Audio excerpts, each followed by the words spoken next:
Bismillahirrahmanirrahim. Assalamualaikum. Selawat dan salam kepada junjungan besar kita Nabi Muhammad SAW.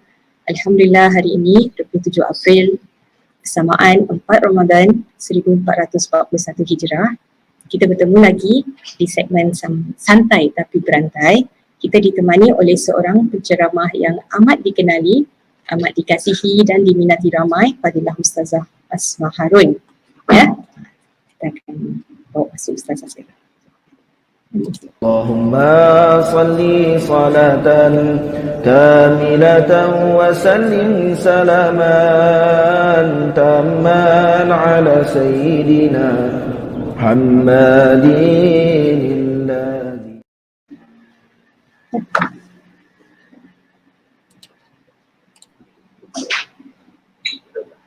Assalamualaikum Ustazah.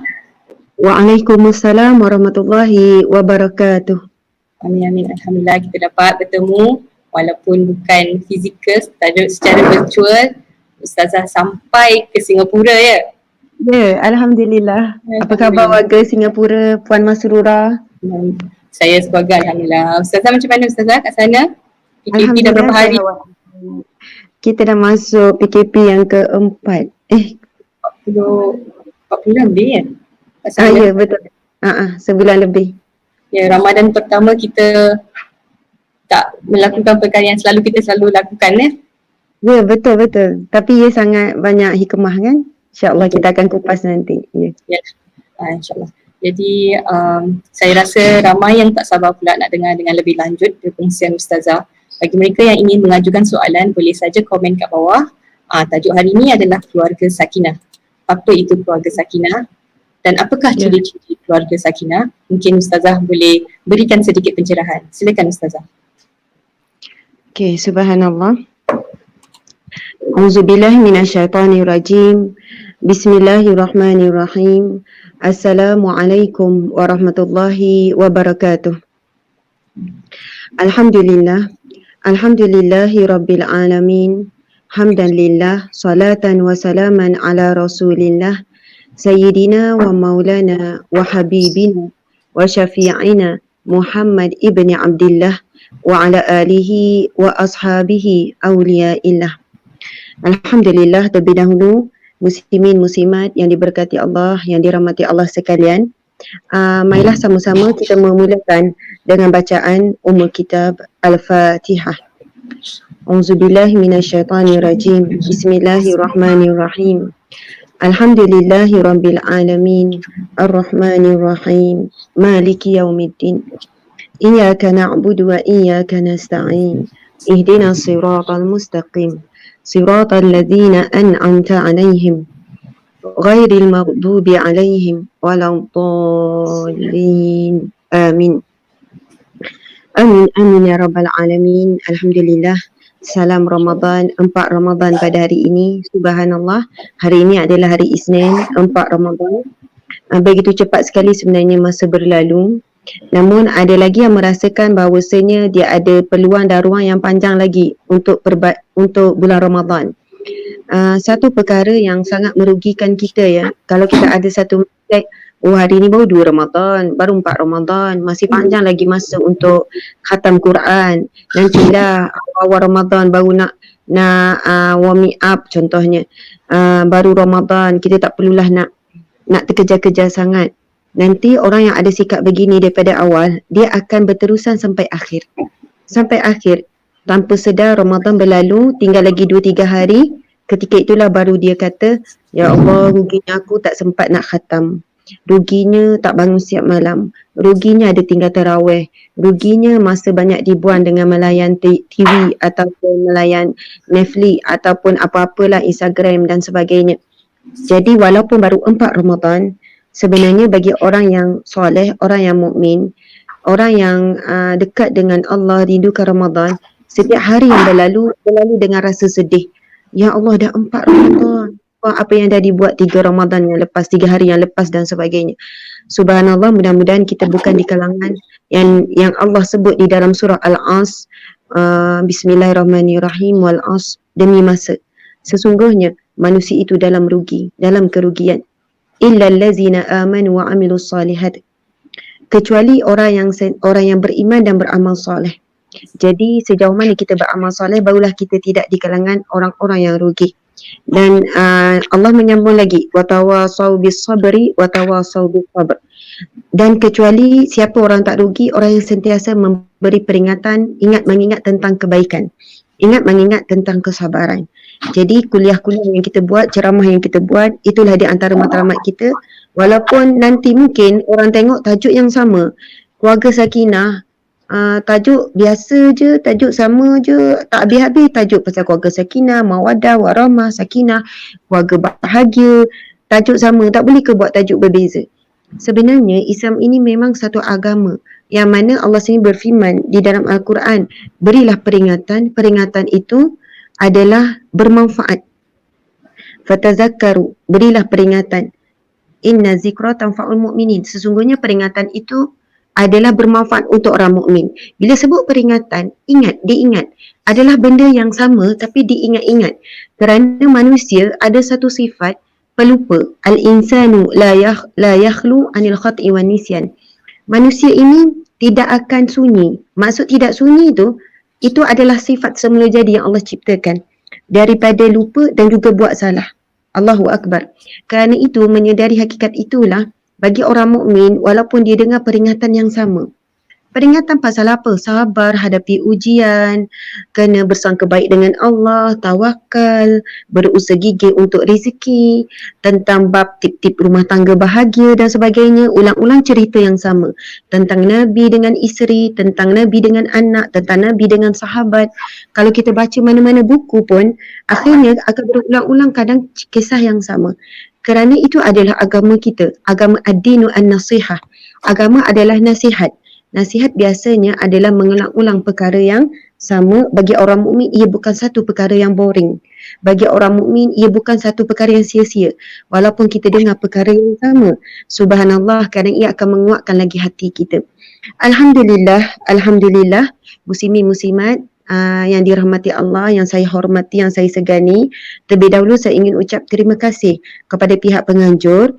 Nanti tuan-tuan puan-puan saya harap boleh tengok ya siapakah pihak penganjur daripada Singapura. Jadi daripada mana? Delhi Dinhab. Delhi Dinhab, subhanallah. Pusat Agama Harian. Delhi Dinhab, Pusat Agama Harian yang beroperasi di Singapura. Subhanallah, insya-Allah mungkin mereka ni pasangan suami isteri yang memulakan dengan program ini. Jadi insya-Allah kita sama-sama akan support grup yang aktif menghidupkan majlis ilmu di Singapura. InsyaAllah sama-sama kita mungkin boleh bagi dari sudut sumbangan dalam apa jua bentuk sumbangan, sumbangan fizikal dari sudut kewangan dan sebagainya, supaya mereka terus untuk menjalankan aktiviti dakwah dengan lebih lancar, insya-Allah. Saya ucap terima kasih. Jadi dua negara lah ni, Malaysia dan juga Singapura. Saya percaya masyarakat di Singapura juga sebenarnya memang selalu mengikuti kuliah, dan program ini khas daripada Singapura. Jadi insya-Allah lebih ramai sahabat saudari Islam kita, kawan-kawan kita daripada Singapura turut hadir pada pagi yang barakah ini. Subhanallah, alhamdulillah, Allahu Akbar. Muslimin, muslimat yang saya hormati sekalian, juga tak lupa saya mengalukan daripada sahabat daripada Instagram, kita buat live serentak ya di Instagram Ustazah Asma Harun Official pun ada. Jadi alhamdulillah tajuk yang diberikan adalah berkenaan dengan keluarga sunnah. Keluarga sakinah. Okey, lebih kurang tu lah ya. Keluarga sakinah. Muslimin, muslimat sekalian, bila kita sebut tentang maksud keluarga sakinah, perkataan sakinah ini memang disebut di dalam Al-Quran, diulang-ulang beberapa tempat. Dan jika yang kita nak rujuk tentang bab perkataan sakinah berkait langsung dengan bab keluarga, lalu kita merujuk kepada satu firman Allah Subhanahu Wa Taala yang berbunyi masyhur selalu kita dengar, Bismillahirrahmanirrahim. Wa min ayatihi an khalaqalakum min anfusikum azwajan litaskunu ilaiha wa ja'ala bainakum mawaddatan wa rahmah. Sadaqallahul azim. Yang bermaksud, di antara tanda-tanda kebesaran Allah, di antara tanda-tanda kehebatan Allah, keagungan Allah, Allah menciptakan.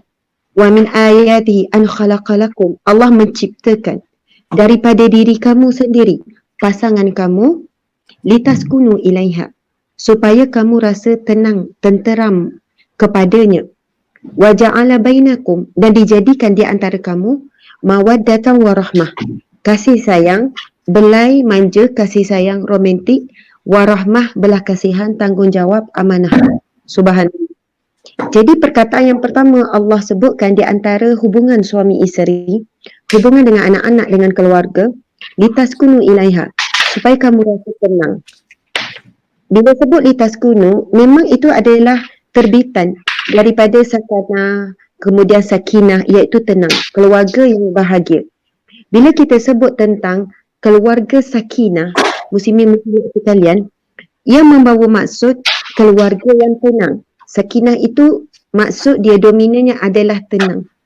Bila sebut tentang tenang, lalu kita tertanya-tanya, keluarga sakinah, keluarga yang tenang, keluarga yang bahagia adakah termasuk dalam keluarga yang sakinah, keluarga yang tenang? Bila sebut keluarga yang tenang, ia adalah keluarga yang bahagia, keluarga yang seimbang, keluarga yang penuh dengan kasih sayang. Subhanallah. Tapi kalau kita sebut keluarga yang bahagia, belum tentu ia adalah keluarga yang tenang. Tenang dan bahagia adalah sesuatu yang berbeza. Apabila kita dapat tenang, tenang adalah satu kurniaan daripada Allah Subhanahu Wa Taala. Bila kita sebut tentang keluarga yang tenang, tenang ini mesti ada kaitan dengan hubungan dengan Allah. Sebab tenang, walaupun dalam susah, hidup dalam susah tapi tenang, ia tetap bahagia. Apabila sebuah keluarga yang ada sakinah, yang ada ketenangan, walaupun sedang ditimpa musibah ataupun ujian, ada kematian ahli keluarga, tapi mereka tidak hilang rasa bahagia dalam sebuah keluarga. Bahkan mungkin ujian itu bila dihadapi dengan ketenangan, mereka bukan sekadar, mereka makin kuat. Mereka makin kuat ikatan sebuah keluarga. Allahu Akbar. Kalau kita tanya macam mana nak dapat sebuah keluarga yang bahagia, berusahalah untuk memiliki sebuah keluarga yang tenang. Bagaimana untuk dapat sebuah keluarga yang tenang? Maka tidak ada cara lain selain daripada kita merujuk kepada firman Allah Subhanahu Wa Taala. Maksudnya ahli keluarga itu mesti tenang. Kalau bukan semua ahli keluarga pun kalau bukan semua ahli keluarga dapat tenang, sekurang-kurangnya kalau ada seorang sahaja ahli keluarga dapat tenang pun, alhamdulillah, insya-Allah kuat. Contoh dalam sebuah keluarga yang sedang berantakan, yang sedang bergaduh, yang sedang menghadapi ujian untuk melalui proses penceraian contohnya. Tapi ada isteri pun datang. Ustazah macam mana? Saya rasa tak boleh, saya tak boleh. Macam mana saya nak pulihkan kehidupan saya? Bagaimana nak pulihkan kembali keluarga? Datang pula, ada tu suami datang. Ustazah macam mana? Saya nak pertahankan juga macam mana? Bagaimana kita nak menang? Kita mesti tenang. Bagaimana nak tenang? Kita mesti jaga hubungan dengan Allah. Allah berfirman di dalam Al-Quran, ala bizikrillahi tatma'innul qulub. Hanya saja dengan kamu mengingati Allah, jiwa kamu akan tenang. Subhanallah. Jiwa yang tenang akan melahirkan seorang individu yang tenang. Seorang individu yang tenang akan memberi kesan kepada ahli keluarga untuk mendapat ketenangan. Walaupun ia bermula baru dengan seorang. Jangan pula kita mengharapkan semua ahli keluarga dapat tenang. Kita baru rasa perubahan yang kita nak buat. Kita baru rasa tenang dan kita memaksa suami kita. Suami paksa isteri juga. Ibu bapa paksa anak-anak. Ia sebenarnya bermula dengan ingin menjadi seorang yang tenang, yang bahagia, bermula pada diri kita, istiqamah, insya-Allah keadaan sekeliling akan berubah. Baiklah muslimin muslimat sekalian, untuk memudahkan pemahaman apa yang Ustazah cakap ni kan, begini. Saya bawakan dari pandangan dari sudut, saya bawakan analogi. Analogi ni saya baca daripada sahabat saya pagi tadi, Nur Akilah. FB dia Nur Akilah. Dia suka bawa analogi-analogi yang mudah kita faham. Jadi saya pinjam daripada penulisan dia. Iaitu tentang bab seorang guru dengan anak murid dia. Seorang guru dengan anak murid. Anak murid ni dia datang jumpa tok guru dia. Datang jumpa guru dia. Dia tanya, wahai guru, saya hadapi banyak masalah keluarga. Hidup saya resah gelisah. Hidup saya susah hati. Hidup saya sekian-sekian, mengadu banyak masalah. Semua orang ada masalah, semua orang ada ujian, cuma berbeza saja. Dia datang mengadu pada guru dia, meluah perasaan, menangis dan sebagainya. Guru ni tak cakap banyak, tapi guru ni terus pergi ke dapur, ambil segenggam garam. Daripada segenggam garam tersebut, guru memasukkan garam itu di dalam segelas air. Kemudian dia kacau-kacau-kacau, dia minta anak murid itu minum. Kemudian bila anak murid ni minum, lalu anak murid ni hanya mampu minum sedikit saja. Minum sikit terus kata, "Uish, masin sampai rasa perit, sampai rasa pahit. Terlampau masin, saya tak mampu, tak boleh, cukuplah sikit tu." Dengan muka yang berkerut dan sebagainya. Dia merasakan, dia memberikan rasa itu dengan ekspresi wajah, ekspresi badan dan sebagainya. Kemudian guru ni pun kata, "Okey, kalau begitu ikut saya." Ikut saya pergi ke belakang. Kemudian anak murid pun ikutlah guru dia untuk pergi ke belakang. Bila pergi ikut guru dia ni, sampailah terhenti di kawasan telaga. Subhanallah. Bila terhenti di kawasan telaga, apa ni? Takut. Okay. Apabila berhenti, berjalan-berjalan sampailah terhenti kawasan telaga. Bila terhenti di satu kawasan telaga, guru ni ambil segenggam garam juga. Kemudian diletakkan di dalam air telaga tersebut. Kemudian guru ni pun kaih-kaih air sampailah bawa ke atas. Kemudian guru ni minta anak murid dia minum lagi. Kemudian bila minum, anak murid dia minum. Oh, sedapnya. Masya Allah, sedapnya air ni. Sejuknya dan tak terasa sedikit pun garam dimasukkan. Garam jumlah yang sama. Subhanallah, Allahu Akbar. Saya kira ramai orang faham metafora ni. Ramai orang dah pernah dengar analogi ni. Lalu ulama ni ataupun guru ni pun berkata kepada anak muridnya, sebenarnya Allahu Akbar, garam itu umpama ujian dalam hidup kita. Ujian yang Allah berikan sebenarnya bukanlah satu perkara utama yang perlu bagi perhatian. Apabila datang jumlah ujian ataupun bentuk ujian, banyak ataupun berat, ringan ataupun sedikit, itu bukan urusan kita. Sebenarnya Allah minta kita beri tumpuan kepada bagaimana hati kita menerima ujian. Sekarang satu jumlah garam yang sama masuk ke dalam gelas yang sempit, satu ujian yang sama tapi masuk ke dalam hati kita yang sempit, maka kita tidak mampu untuk menelan. Kita tak mampu untuk menelan ujian tersebut. Tidak mampu nak menelan ujian tersebut. Kenapa tidak mampu? Kerana hati kita begitu sempit. Jadi ujian tu rasa sangat pahit. Sampai tak nampak jalan keluar. Sampai seluruh rasa tu, muka kita, badan kita, fikiran kita, langkah kita, kita rasa sangat sukar. Kita sangat tersepit dan terhimpit dengan ujian tersebut. Umpama seperti gelas tadi tu, bila masuk satu genggam, kita tak akan mampu, minum sikit kita tak mampu nak habiskan. Allahu Akbar. Akhirnya kita hadapi ujian tersebut dengan apa? Dengan menangis, dengan marah, dengan salahkan orang itu, orang ini, dengan salahkan pasangan, dengan salahkan anak. Akhirnya kita tak sedar, kita sedang menyalahkan Allah. Allahu Akbar. Na'udzubillah min zalik. Namun apabila kita memiliki hati yang tenang, dan firman Allah tadi sebutkan tentang ala bizikrillah, hanya saja dengan mengingati Allah, zikir. Zikir ini bukan sekadar subhanallah, alhamdulillah, Allahu Akbar. Zikir juga membawa maksud salat, membawa maksud sedekah. Itu semua tanda ingat Allah. Sedekah, tolong orang susah.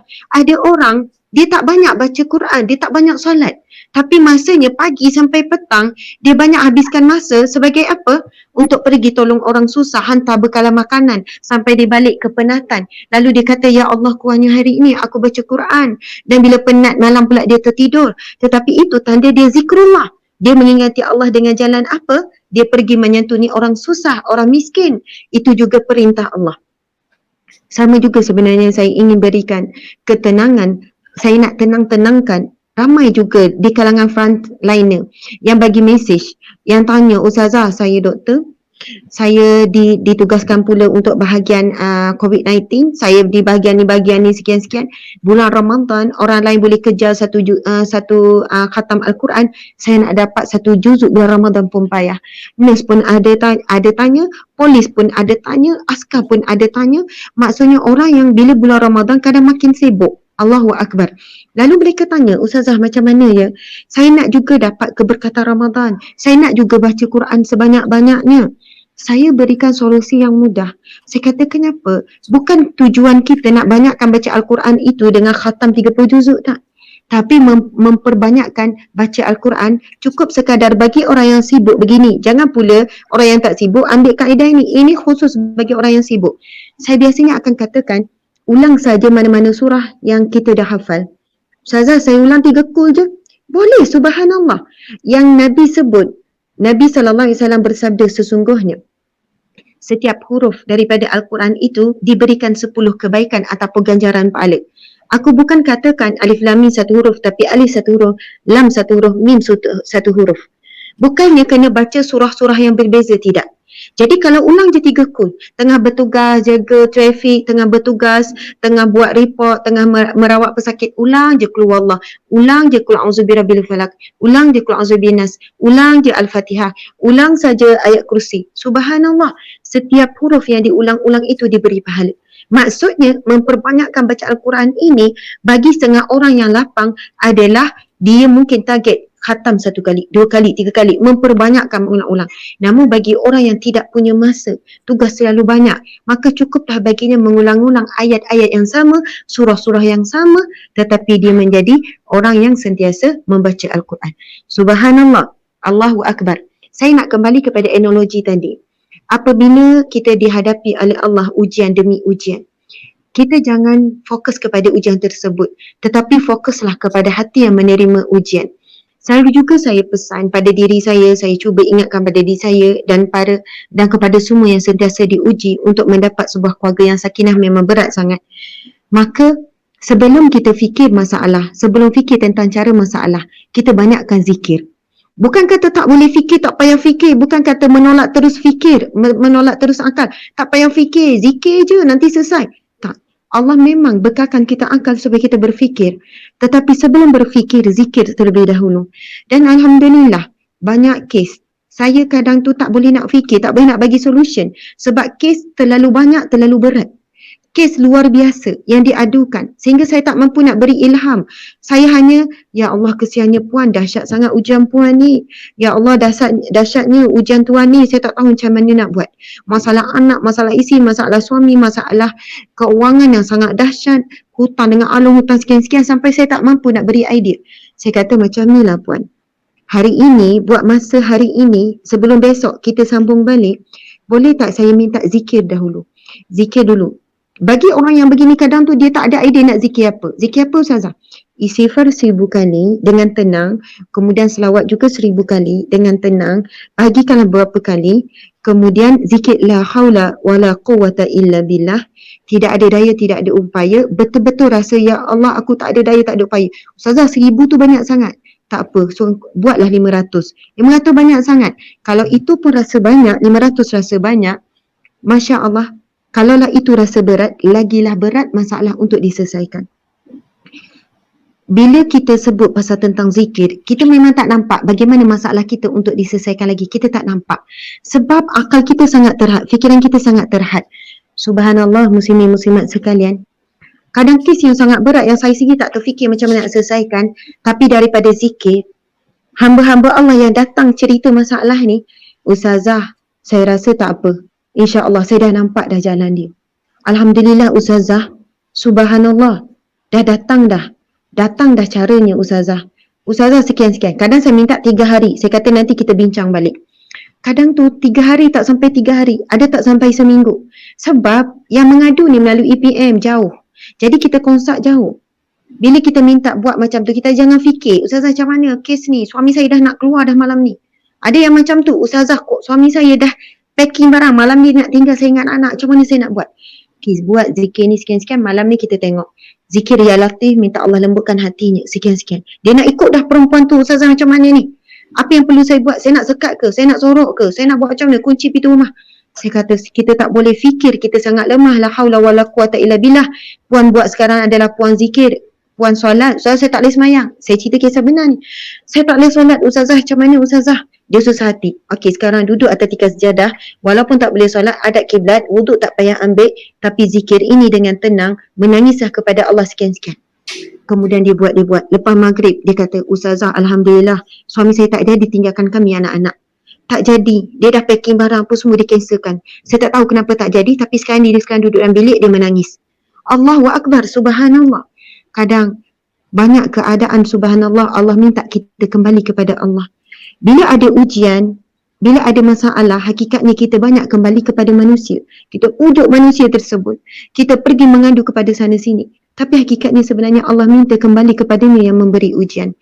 Subhanallah, Masya Allah, mudah-mudahan dapat sedikit ya kefahaman dan kesedaran apa sebenarnya hakikat Allah berikan ujian dalam hidup kita. Apa yang perlu kita fokus adalah membesarkan takungan ujian, iaitu hati. Bukan kita fokus kepada ujian. Saya sendiri pun secara pengalaman peribadi sendiri, ujian dalam jalan dakwah ini begitu banyak. Kadang-kadang rasa nak lari dan rasa nak berhenti. Rasa nak jalani kehidupan yang biasa. Seperti ibu-ibu yang lain. Seperti isteri-isteri yang lain. Tapi jalan dakwah ini memang Allah bukan, Nabi bukan janjikan keindahan, bukan janjikan kenikmatan, tetapi bagi orang yang menempuh jalan dakwah ini duri-duri yang tajam, kata nista dan sebagainya. Namun setiap kali ujian itu datang, fitnah itu datang, ketika itulah saya merasa sangat nikmat mengucapkan kalimah la haula wala quwata illa billah, mengucapkan kalimah wa ufawwidu amri ila Allah innallaha basirun bil ibad. Aku menyerahkan urusanku, masalahku ini kepada Allah, engkau Maha melihat. Masa itulah rasa manisnya mengucapkan kalimah-kalimah tersebut. Allahu Akbar. Dan tanpa tempoh yang lama sebenarnya, beberapa jam saja, kadang tak sampai satu hari, pertolongan Allah datang daripada tak tahu, orang yang kita tak pernah kenal yang akan membantu kita. Subhanallah, Allahu Akbar, Masya Allah. Sekarang kita kembali kepada tajuk, sebab saya ada masa lebih kurang dalam 10 minit saja lagi, sebab kita akan masuk kepada soal jawab ya, muslimin muslimat sekalian. Bila sebut tentang keluarga sakinah, ia adalah satu matlamat ataupun tujuan utama kehidupan kita. Bila sebut keluarga, jangan bayangkan, sebab bila sebut keluarga sakinah, ramai pula orang bujang mesej, Ustaz asyik sebut pasal keluarga je. Bila sebut pasal keluarga sakinah, jangan bayangkan kita nikah, ada suami, ada isteri dan ada anak, barulah kita boleh buat apakah ilmu tentang keluarga sakinah. Tidak. Sebab kita, siapa pun kita adalah daripada sebuah keluarga. Seorang anak, kita nak ibu bapa kita, adik-beradik kita memiliki sakinah. Jadi bila kita sebut tentang keluarga sakinah, ia adalah matlamat ataupun di antara tujuan hidup kita untuk mendapat sebuah keluarga yang tenang, sebuah keluarga yang bahagia. Jadi antara tip yang paling utama untuk mendapat sebuah keluarga yang sakinah adalah mendapat dan mencari keberkatan dalam sebuah keluarga. Bila sebut tentang keberkatan, barakah membawa maksud adalah ziyadatul khair, iaitu bertambah-tambah kebaikan. Perkara itu kecil sikit, bila barakah ia cukup. Contohnya, rezeki sebuah keluarga walaupun sikit, contohnya pendapatan sebuah keluarga tersebut 1,500, tapi bila barakah sikit daripada sumber yang halal, digunakan cara yang baik, dia terima dengan rasa syukur, bila barakah, ziyadatul khair, ia bertambah-tambah kebaikan, ia akan cukup. Tapi kalau rezeki sebuah keluarga itu tidak barakah, walaupun 10,000, makan sedap, makan kenyang, boleh beribu, jalan sana sini, boleh beli apa saja yang dimahukan, tapi belum tentu keluarga itu akan dapat sakinah yang sebenar ataupun bahagia yang sebenar, yang mana bahagia itu datang daripada Allah, bukan datang daripada duit yang banyak. Bukan bahagia itu datang daripada rehat yang banyak, gembira yang banyak, makan yang banyak, boleh beli. Itu pun boleh berikan bahagia ya. Bila dapat semua benda yang nak, itu pun datang bahagia. Tetapi bukan bahagia yang datangnya daripada Allah, tapi datang daripada makhluk Allah. Maka bila datang ujian dalam sebuah keluarga yang begini, dia tidak kuat. Dia boleh jadi mula protes, boleh cepat marah-marah.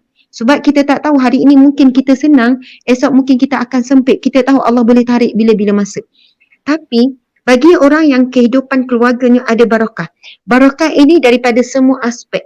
Dari sudut barakah ibadah, ada orang yang melakukan ibadah banyak tapi tak ada keberkatan dalam ibadah tersebut. Macam mana kita nak tahu ibadah itu bawa barakah? Ada orang dengan baca Al-Quran yang banyak tapi mendatang riak, takabur, ujub.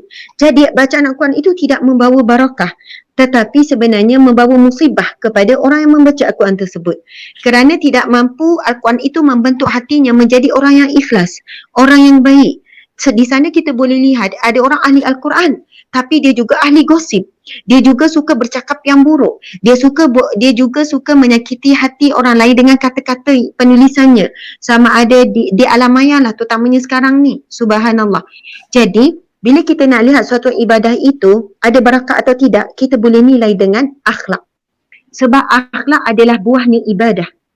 Saya ulang sekali lagi, akhlak adalah buah kepada ibadah.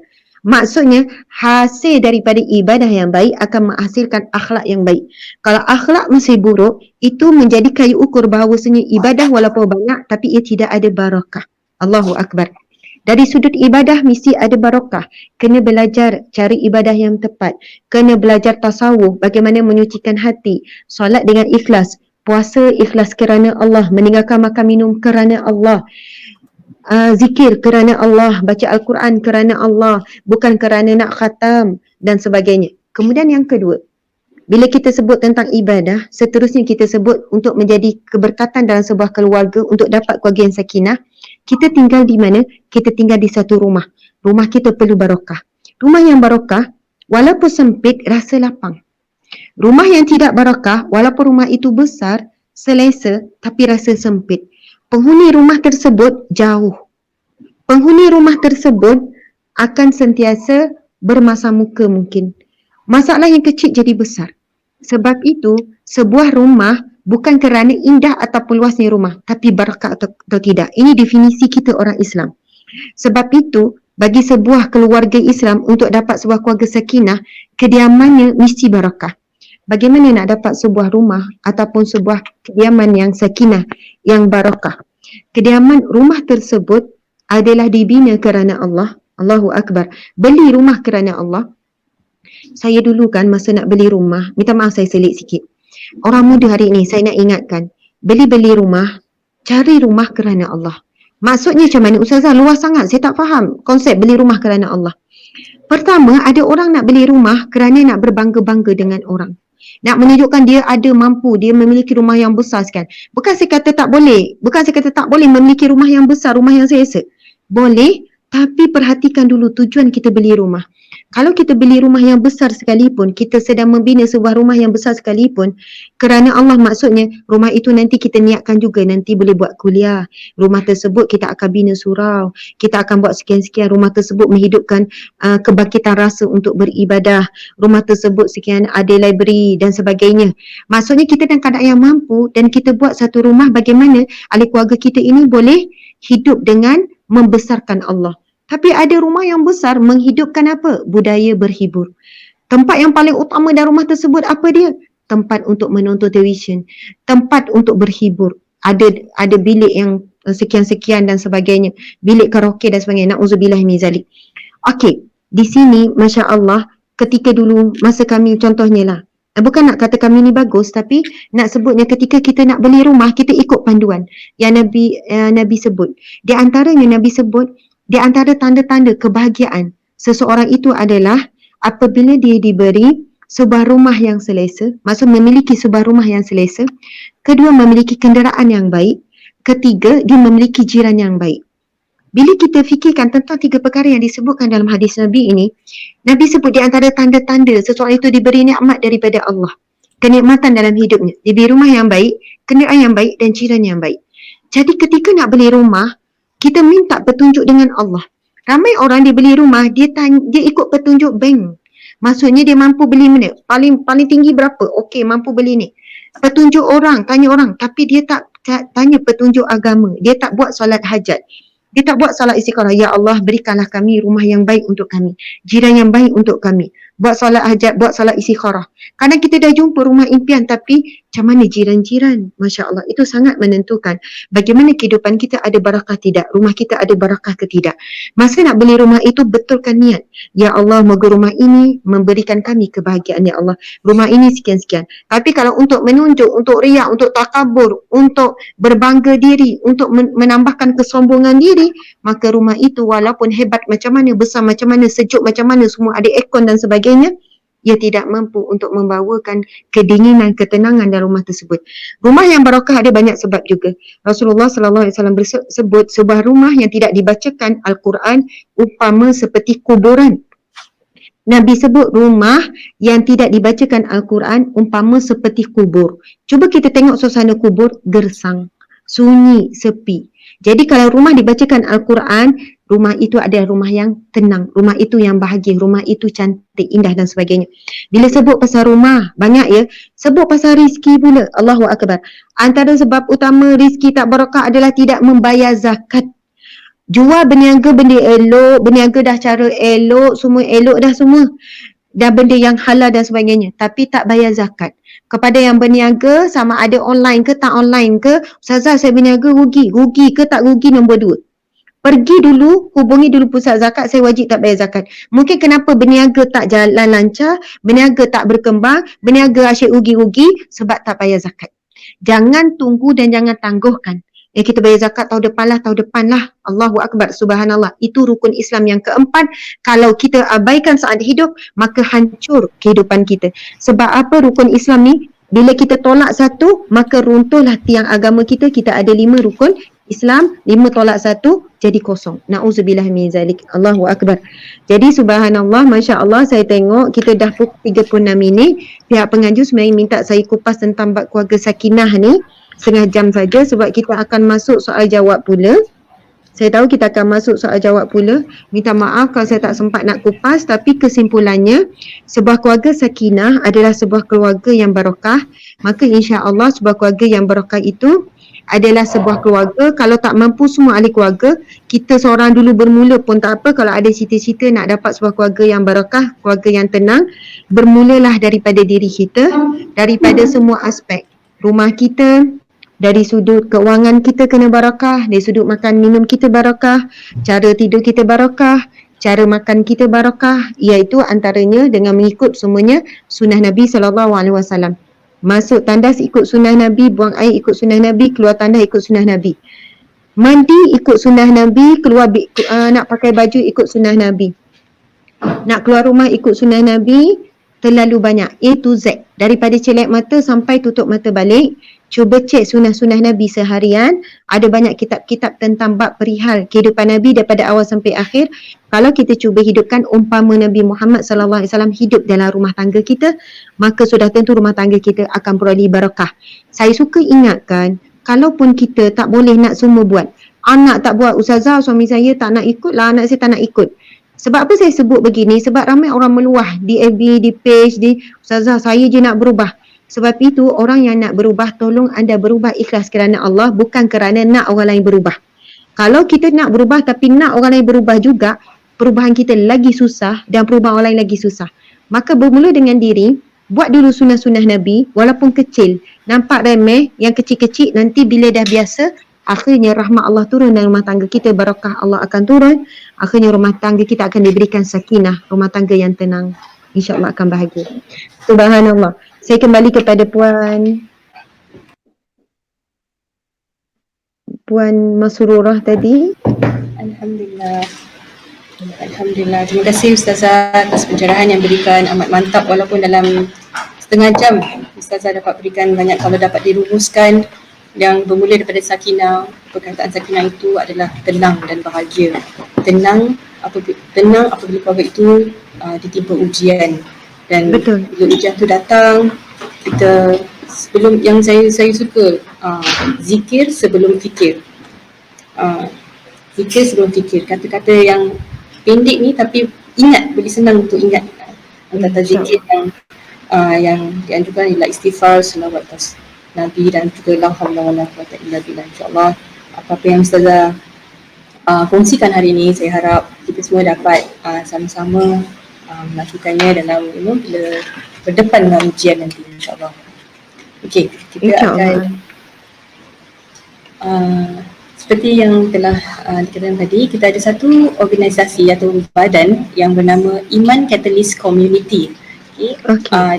Daily Deen Hub tidak membuka apa perdana untuk kami sendiri, tapi kami membantu badan-badan yang lain yang ingin menghulurkan bantuan. Jadi antara bantuan ni adalah untuk badan Iman Catalyst Community, di mana setiap pembelian Al-Quran ini sebanyak $150 akan menampung 3 keluarga susah dan sekolah di Cambodia. Jadi bagi sesiapa yang berminat boleh PM kami.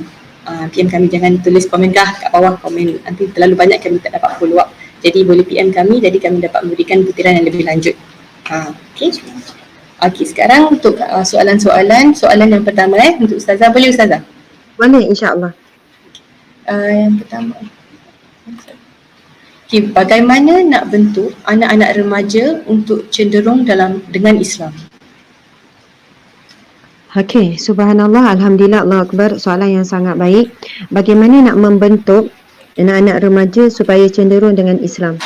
Saya kadang-kadang bila jawab soalan ni puan, kita dan tuan-tuan puan-puan sekalian, soalan ni sangat penting. Soalan ni terlalu banyak aspek yang kita nak sentuh, dari sudut akidah, dari sudut ibadah, dari sudut sosial, dari sudut emosi, dari sudut akal dan sebagainya, dari sudut sumber makanan, sangat luas. Bagaimana nak membentuk ataupun mendekatkan remaja kita dengan kehidupan Islam. Bila saya nak jawab soalan ni, saya yakin dan pasti ia belum mampu dan sesuai kepada semua peringkat. Maksud saya ialah ada yang bertanya dalam keadaan anak dia dah sangat liar, anaknya dah sangat jauh, anak dia memang tak solat, tak nak solat, apatah lagi nak baca Quran. Pertama, ada pula pada peringkat ibu bapa yang peringkat yang anak-anaknya memang dah baik, solat jaga sekian, cuma dia nak suruh anak itu banyak lagi solat ataupun banyak lagi baca Quran sekian-sekian. Ada pula dalam keadaan yang sosial yang sangat dahsyat. Maksudnya minum araknya anak, isap dadahnya, itu lagi dahsyat lah. Jadi subhanallah, saya akan jawab secara umum. Tapi walaupun dia umum, insya-Allah dia boleh di-apply kepada dalam pelbagai situasi. Satu perkara yang saya suka untuk sebutkan, kadang-kadang satu jalan penyelesaian, kita belum nampak bagaimana jalan penyelesaian itu boleh selesaikan masalah selagi mana kita belum buat. Macam tu. Saya ulang lagi sekali. Kadang-kadang ada jalan penyelesaian tak nampak pun berkaitan langsung dengan masalah tersebut. Tetapi bila kita buat, dia akan menyelesaikan masalah tersebut. Kadang-kadang orang nampak, Ustazah macam tak ada kaitan pun nasihat Ustazah ni. Contohlah. Saya bagi satu situasi. Seorang isteri, dia datang jumpa. Ustazah, saya ada masalah anak saya ketagihan gadget, telefon. Ketagihan gadget. Saya pun kata, okey puan, saya nak bagi cadangan pada puan untuk masalah anak ni. Puan dan suami jangan pegang telefon depan anak-anak. Sebab okeylah kalau kita nak tanya punca masalah gini-gini, sekarang kita kadang tu tak boleh nak uzur banyak. Kalau puan nak tengok telefon, puan mesti tengok senyap-senyap. Puan tengok dalam bilik ke apa ke, dan puan dengan suami kena hadkan puan dengan suami tengok telefon. Kenapa pula Ustazah? Saya mengadu masalah anak. Saya bukan mengadu masalah kami suami isteri. Kalau ibu ayah yang cakap macam ni, saya akan kata, puan, masalah sebenar adalah masalah kita. Saya suka ingatkan begini, muslimin-muslimat sekalian, tentang satu hadis Nabi SAW. Kullu mauludin yuladu alal fitrah. Setiap anak yang lahir adalah lahir dalam keadaan fitrah. Fitrah maksudnya suci, bersih, baik, lembut. Kalau anak itu bertukar, membesar jadi kasar, ia sebenarnya datang daripada didikan kita yang kasar, dia jadi kasar. Kalaulah anak itu membesar, contohnya tidak bersyukur, anak yang tidak mengenal budi, dia hasil daripada didikan dan bentuk kita, mungkin tanpa sedar, kita selalu menunjukkan ataupun tanpa sedar, kita keluarkan perkataan yang kita tak bersyukur. Contoh suami kita bawa balik goreng pisang. Kita tak sedar kita sebut depan anak, bang goreng pisang je ke? Awak tak beli sekali air kelapa? Takkanlah jual goreng pisang je, air kelapa tak ada ke? Anak perhatikan. Maksudnya dalam dapat nikmat, kita bukan syukur. Bahkan kita merungut di atas nikmat tersebut. Tapi bila kita ajar satu komunikasi dengan anak, Alhamdulillah, abang beli goreng pisang, syukur, terima kasih, Masya Allah, makasih banyak-banyak. Dan kita hidang dengan bahagia. Allahu Akbar. Orang yang begini Allah berfirman di dalam Al-Quran, la in syakartum la azidannakum. Kalau kamu bersyukur, pasti aku akan tambahkan nikmat ke atasmu. Allahu Akbar. Kadang-kadang kita tak sedar, kita menggunakan komunikasi tidak syukur. Komunikasi tidak menunjukkan kita bersyukur kepada Allah, tanpa sedar anak kita membesar kepada orang yang tidak bersyukur. Sentiasa tak puas hati, alamak, nasi ayam goreng kosong je ke?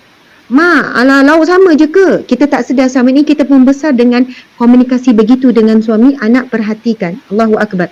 Hadis Nabi tadi menyebutkan, setiap anak yang dilahirkan ada di dalam fitrah suci bersih. Fitrah manusia yang sebenar.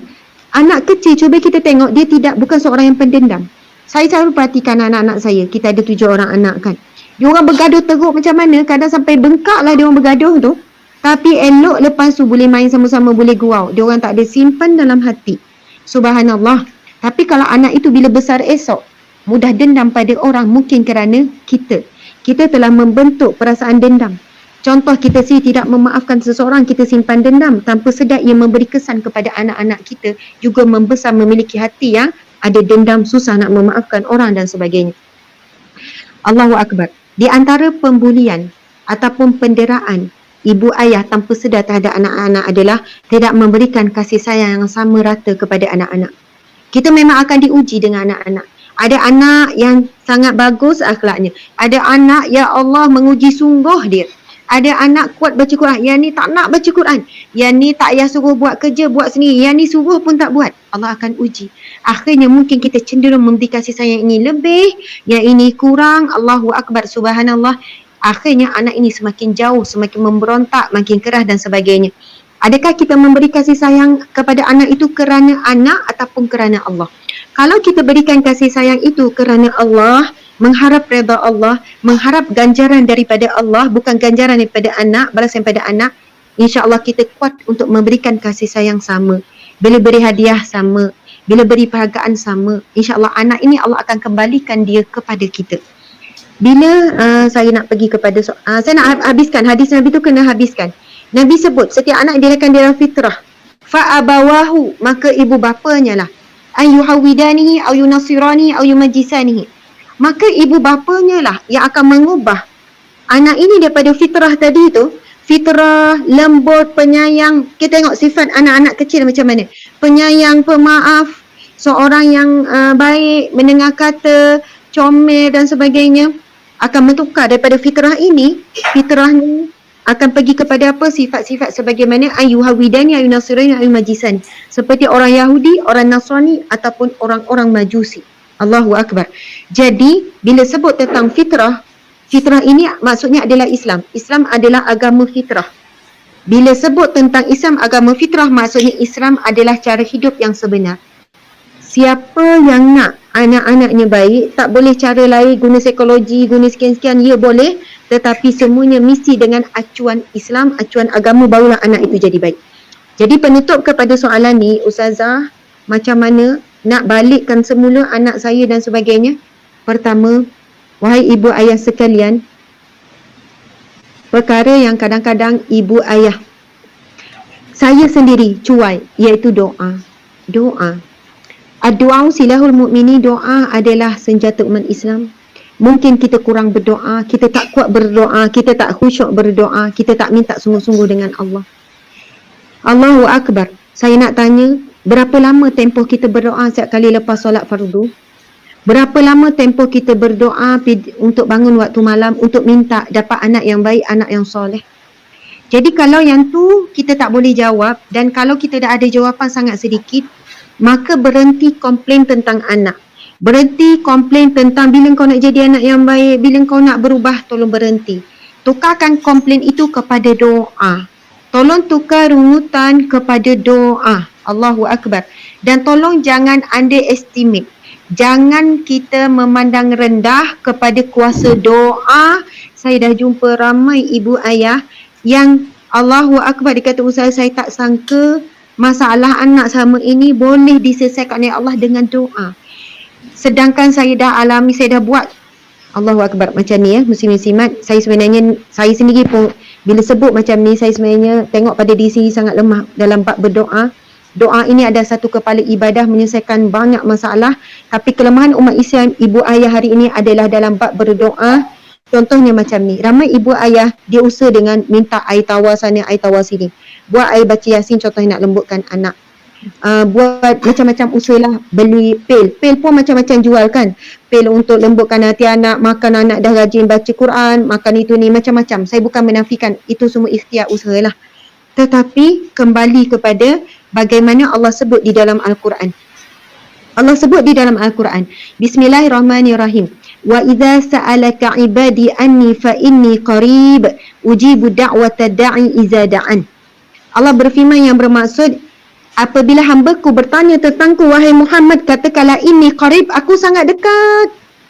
Ujibu da'wata da'i iza da'an, aku pasti memakbulkan doa hamba-Ku apabila dia berdoa. Aku pasti memakbulkan permintaan doa hamba-Ku iza da'an, dengan syarat dia berdoa, dia meminta.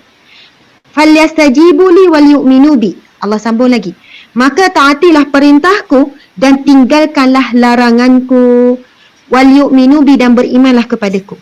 Sebab itu kadang-kadang saya nak kembali tadi kan puan, kita start tadi, saya mulakan jawapan, kadang-kadang cara jalan penyelesaian tak berkait langsung dengan masalah, tapi dia selesaikan masalah. Ibu bapa yang datang jumpa, dia tu, Ustazah, anak saya jauh daripada agama, tak sembahyang sekian-sekian. Saya kata puan sekarang ni jangan fokus kepada anak, fokus pada puan. Kenapa pula Ustazah, saya ni tanya pasal anak, Ustazah tak ada tips ke untuk anak? Ada tak kaedah-kaedah boleh buat untuk anak? Baca doa untuk anak. Puan, kaedah yang terbaik adalah betulkan diri kita dahulu. Saya kadang cakap terus terang, kalau yang datang seorang wanita yang tidak tutup aurat, boleh tak puan belajar tutup aurat dengan baik, dengan sempurna, kemudian puan jaga solat, kemudian puan sendiri banyakkan berdoa. Berdoa bukan ya Allah jadikanlah anak aku anak yang baik, ya Allah, amin ya rabbal alamin. Berdoa dengan khusyuk, dengan sungguh-sungguh. Sebesar itulah keperluan kita, lebih besar lagi usaha doa kita. Sebab ramai manusia hari ini, termasuk saya lah, kita ini lebih besarkan usaha berbanding meminta dengan Allah doa. Sedangkan bila kita minta sungguh-sungguh dalam doa, dengan khusyuk minta sungguh-sungguh, usaha kita buat kecil je tapi dipermudahkan oleh Allah. Allahu Akbar, subhanallah. Ada ibu bapa, Ustazah, saya dah hantar kem ribu-ribu Ustazah, dia berubah 2 hari je, 3 hari je. Sebab puan sendiri tak berubah, kita sendiri sebagai ibu ayah tak berubah. Ada ibu bapa mengadu tentang anak masalah gadget, sebab itu masa anak tak nak baca Quran, saya akan tanya balik, berapa banyak puan baca Quran? Berapa banyak puan ada masa dengan Quran? Dan ada seorang ibu, dia buat macam mana? Dia dah tak tengok handset, bila tengok esok bila perlu saja, dia buat konsisten 1 bulan, dan dia banyakkan baca Quran. Kata Ustazah, seminggu tak nampak lagi kesan, 2 minggu tu dah nampak sikit. Anak saya dah mula datang buka Al-Quran, baca Quran. Lepas sebulan buat, anak ketagih Al-Quran, bukan ketagih gadget lagi. Allahu Akbar. Anak sikit-sikit nak baca Al-Quran, sikit-sikit baca Quran. Pertama, banyak sebab, banyak faktor perubahan ini berlaku. Barakah bila seorang ibu ini banyak berdoa, lidah dia pun dah banyak baca Quran. Dan anak ini bukan hanya dengar saja seruan mak dia, baca Quran ni, asyik tengok telefon je, bulan Ramadan ni bacalah Quran banyak-banyak, gini-gini. Sebab apa? Action, kita tahu kan, action ni lebih kuat, louder than word. Action ni lebih kuat, lebih berkesan daripada kata-kata. Sebab itu kesan nasihat kepada fikiran, kepada tindakan mungkin 10%, 90% adalah tindakan action. Apa yang anak visual, apa yang anak nampak kepada kita. Subhanallah, Allah Akbar. Mudah-mudahan bolehlah sedikit berikan kefahaman. Jawapan itu adalah, kalau pergi tadi nak dekatkan anak, remaja kita dan sebagainya kepada agama, cara hidup Islam, kita ibu ayah perlu terlebih dahulu kembali kepada agama, tinggalkan semua larangan Allah, buat perintah Allah, kemudian banyakkan berdoa. Subhanallah, mudah-mudahan dengan asbab itulah Allah yang melembutkan hati kita. Saya nak sudahi dengan firman Allah Subhanahu Wa Taala. Sesungguhnya kamu tidak boleh memberi hidayah, memberi perubahan kepada orang yang kamu cinta. Allah peringatkan kita, kita tak boleh bagi perubahan kepada orang kita sayang, anak kita sayang. Innallaha yahdi man yasha. Allah yang memberi hidayah kepada siapa yang dia mahu. Tadi kita sebut pasal istighfar. Walaupun tak nampak kaitan istighfar dengan masalah anak, tapi Nabi SAW bersabda, barang siapa yang melazimi istighfar akan diberikan jalan keluar di setiap kesulitan, akan diberi rezeki yang tidak disangka-sangka, diberikan kebahagiaan setiap duka cita. Memang nampak tak ada kaitan, tetapi kita tak tahu bagaimana Allah akan pulihkan keadaan kita, pulihkan anak kita yang jauh dengan agama, dekat dengan agama. Subhanallah, Alhamdulillah. Alhamdulillah. Jadi kalau saya rumuskan, apa yang boleh dikatakan ialah role modeling. Betul. role model. Dan I think antara masalah kita sebagai ibu bapa adalah kita ada ditimpa ujian, kita nak solusi tu cepat. Jadi itu yang mereka minta bantuan. Okey, macam mana nak anak saya macam gini. Kerana untuk ubah diri mereka sendiri perlukan masa. Betul. Sebab itu mungkin mereka perlukan bantuan daripada ustazah dan yang lain-lain jugalah. Okey, ustazah boleh lagi satu soalan atau kita cuma ada lagi? Boleh, Puan. Sebenarnya saya tak kisah lebih masa. Saya tak kisah. Kita buat sejam suku pun boleh. Alhamdulillah. InsyaAllah. Sejam setengah pun boleh insyaAllah. Okay. Soalan yang seterusnya ialah bagaimana pula dengan peranan masyarakat dalam membentuk anak-anak remaja ini ataupun anak-anak tak kisahlah remaja atau tidak, dan memandangkan mereka meluangkan masa lebih di luar dari di rumah. Okey, subhanallah, alhamdulillah. Dulu kan sebelum PKP kita macam risaulah tentang anak kita kan. Kita risaukan anak di sekolah macam mana, anak di universiti macam mana. Saya sebut memang kita kena risau. Sebab saya terima banyak aduan, luahan daripada pelajar-pelajar universiti, daripada pelajar-pelajar remaja yang duduk di asrama dan sebagainya. Sebab dulu saya selalu juga maksudnya ceramah dengan pelajar-pelajar, jadi saya akan buat ada sesi yang luahan melalui kertas dan sebagainya. Di situ kita boleh detect banyak masalah. Saya simpan kertas-kertas luahan pelajar tu, kadang-kadang ada masa saya baca. Jadi kita tahu bila masuk alam remaja kan, anak-anak kita ini akan sangatlah lembut, ataupun kita sebut dia macam span lah, menyedut perkara-perkara yang berada di sekitarnya, di kalangan daripada kawan-kawan, daripada guru dan sebagainya. Subhanallah. Ini nampak macam mendongak sikit tak? Macam Ustazah pun jadi macam macam tu, okey sikit. Subhanallah. Jadi saya dulu kan, kalau daripada universiti lah, saya sangat bimbang. Saya rasa macam sedih sangat. Pelajar universiti di Malaysia lah, saya tak tahulah kan di mana-mana. Sedang saya tak tahu dia belajar, dia bagi tahulah dia belajar mana-mana. Luahan daripada pelajar ni, bagaimana diorang daripada keluarga yang baik, daripada didikan yang baik, diorang berpakaian-pakaian yang baik, tapi dia berubah sejak masuk universiti, culture shock dan sebagainya. Dan perubahan itu bukan biasa-biasa ya, sampai peringkat mereka berzina itu perkara biasa. Hujung minggu contohnya terlibat dengan aktiviti pelacuran. Sampai peringkat mak ayah tak tahu dia free hair. Masuk balik rumah dia akan pakai balik, tutup aurat sempurna, siap dia labur, token dan sebagainya. Tapi bila dia berada di universiti, dia memang berubah totally. Kadang dia berubah hujung minggu saja. Bila belajar luar negara sekian. Ketika saya berada di luar negara dulu, ikut suami, masa tu suami sambung belajar, berada di Australia, saya jumpa ramai pelajar yang kalau kita tengok FB dia, tutup aurat sempurna, tapi di sana free hair dan sebagainya. Jadi dalam keadaan gini memang kita perlu terima hakikat keadaan masyarakat, suasana mereka belajar dan sebagainya memang sangat mampu mengubah anak kita walaupun kita dah didik dengan baik di rumah, membesarkan mereka dengan baik. Allahu Akbar. Jadi di sinilah sebenarnya kita kembali kepada peranan akidah. Akidah, saya nak ulang tentang peranan akidah. Mungkin di situ ada sedikit kesilapan atau kekurangan kita dari sudut menanam akidah anak-anak kita dalam dunia yang penuh mencabar ni. Tapi puan yang bertanya, puan Maswah tanya tentang apakah peranan masyarakat. Bila sebut masyarakat, akhirnya kita akan sebut, kita bayangkan apa? Pemimpin. Kita akan fikir pemimpin akan turun pula kepada contoh akan pergilah kepada AJK, pergi kepada yang kecil lah. Kalau masyarakat ni peranan pihak masjid contohnya, peranan pihak MPKK ataupun kita panggil JKK, saya pun tak pasti ya jawatan, apalah pemimpin-pemimpin masyarakat, peranan pensyarah-pensyarah, peranan guru-guru, semua ni kita sebut entiti masyarakat ataupun peranan jiran. Namun ini ada suatu perkara yang di luar kawalan kita. Kita pergi kepada barang siapa yang menjaga keluarganya, dia akan menjaga masyarakat sebenarnya. Masyarakat yang terjaga akan sebuah keluarga, negara yang terjaga. Jadi akhirnya kita kembali kepada keluarga juga. Masing-masing jaga keluarga masing-masing akan menghasilkan sebuah keluarga yang terjaga. Maksud saya ialah kalau kita nak ubah masyarakat, nak tegur orang tu orang ni, nak tegur sekarang ni, zaman sekarang tak macam zaman dulu. Maksud kita boleh tegur anak jiran. Kita boleh tegur, ni kamu ni anak siapa ni? Kalau kita dulu, saya ingat masa saya kecil, kita pun suka jalan kampung, pergi jauh-jauh, pergi main. Sebab kita ada tournament kampung ni dengan kampung sebelah. Bukan tournament apa, main lompat getah, main rounders, main zaman kecil-kecil kan. Kampung memang gitu. Lepas tu bila kadang tu tanya, ni anak siapa ni, apa ni, duduk jauh sangat ni anak dara siapa? Oh, kita anak ni.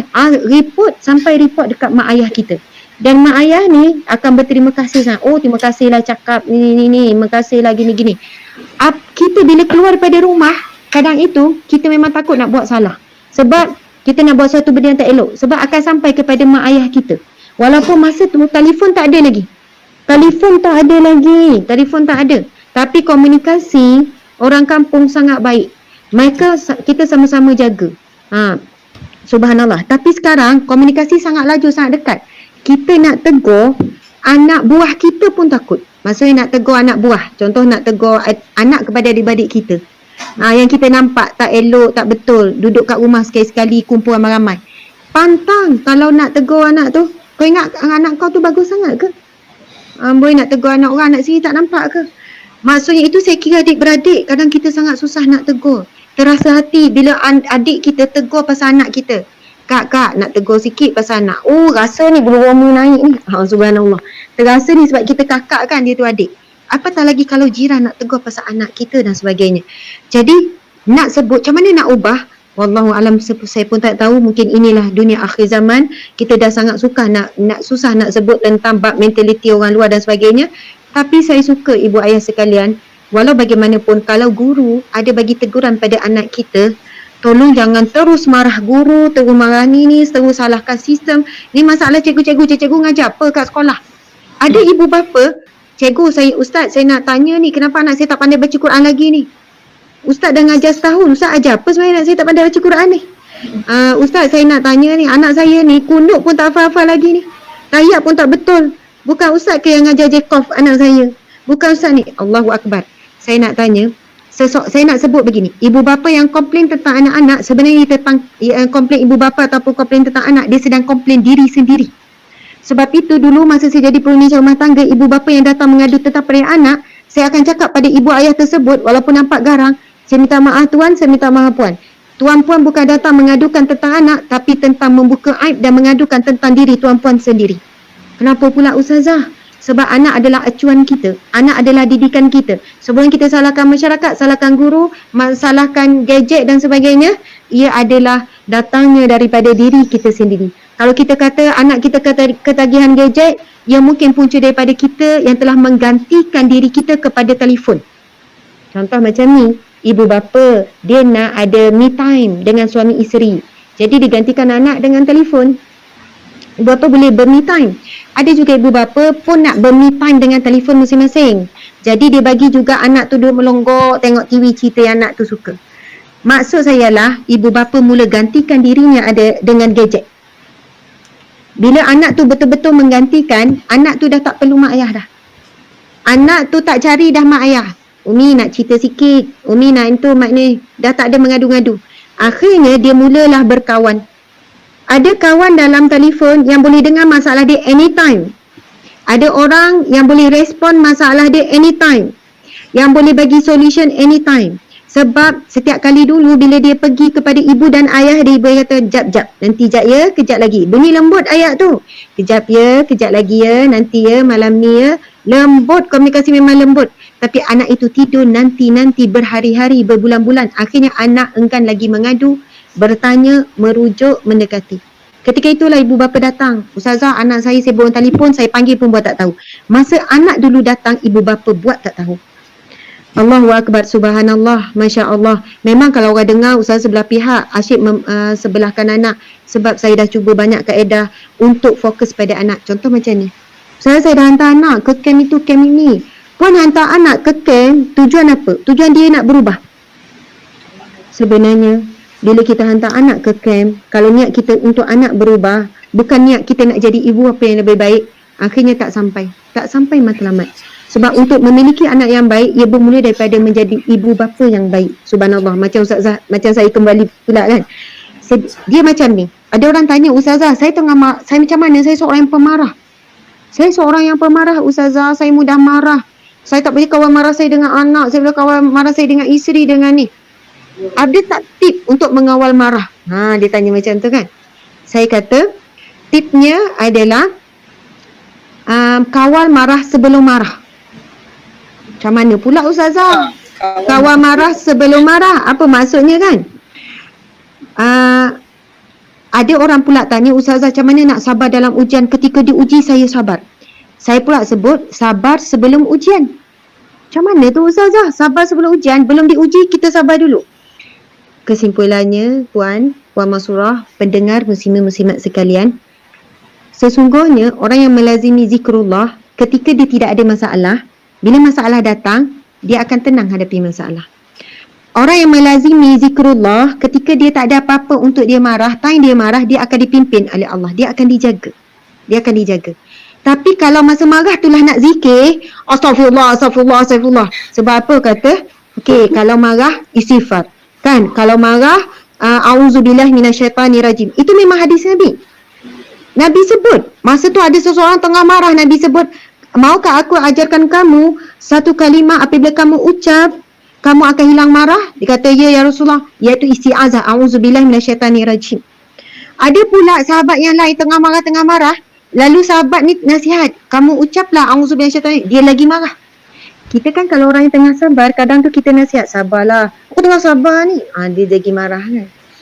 Jadi orang tua sebut kan, pepatah sebut, sediakan payung sebelum hujan. Bukan masa hujan dah basah cari payung, tak. Masa tu dah basah. Jadi sediakan hati sebelum ujian.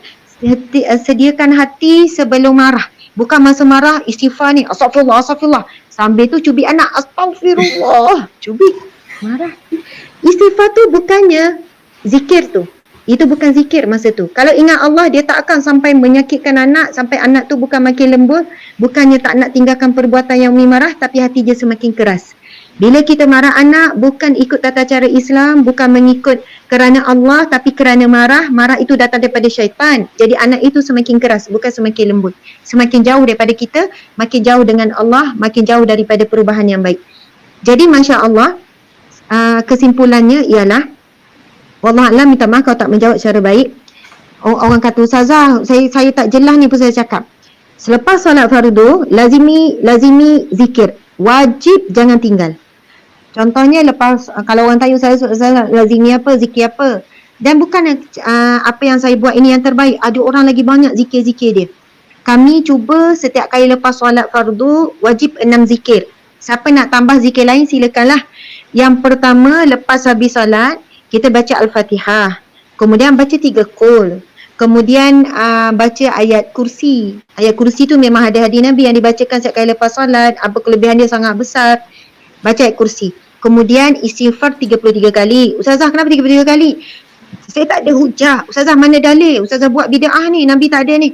Saya memang susah kalau nak cakap depan orang yang semuanya sikit-sikit nak mengaitkan dengan tu. Umum, tentang bab zikir umum. Tentang bab doa pun umum. Kalau kita berdoa sekian-sekian walaupun tak ada daripada ni, doa itu umum. Kita minta dengan doa, ya Allah berikanlah ya Allah anakku SPM cemerlang ya Allah, contoh kan. Kalau orang nak berhujah, ada tak dalil daripada hadis Nabi doa macam tu? Ya Allah, bila doa kita boleh minta apa saja, dengan bahasa apa saja, dengan cara apa saja. Zikir, yang penting zikir itu benar-benar sah. Jadi kita nak buat macam mana tata cara terpulang. Saya nak buat 10 kali boleh, terpulang, yang penting istiqamah. Sebab itu Nabi sebut dalam hadis yang sahih, amalan yang paling dicintai Allah adalah yang dilakukan istiqamah walaupun sedikit. Jadi penting. Jangan pula terus ambil sikit. Ustazah, kalau itu saya buat 3 je. Allahu Akbar. Ini takut tipu daya syaitan, tipu daya kemalasan kita, nafsu kita memang tak suka banyak-banyak zikir. Okey, baiklah. Lepas salat fardu tadi tu baca Al-Fatihah 3 qul ayat kursi, kemudian kita zikir sama-sama 33 kali sebab senang. Tasbih kebanyakannya 33 kali kan. Itu pun sunnah yang Nabi ajar kepada zikir subhanallah, alhamdulillah, Allahu Akbar. 33 kali, istighfar dulu. Astaghfirullah. Pendek je kalau kami ambil yang pendek sebab anak-anak kecil kan. Buat sama-sama dengan anak-anak semua. Astaghfirullah, astaghfirullah, astaghfirullah. Tapi kena faham maksud, kami mohon ampun ya Allah, berdosa. Daripada subuh sampai zuhur kita banyak buat dosa. Lalai, leka, lara, macam-macam. Daripada zuhur sampai ke asar buat dosa pula. Lepas tu minta ampun.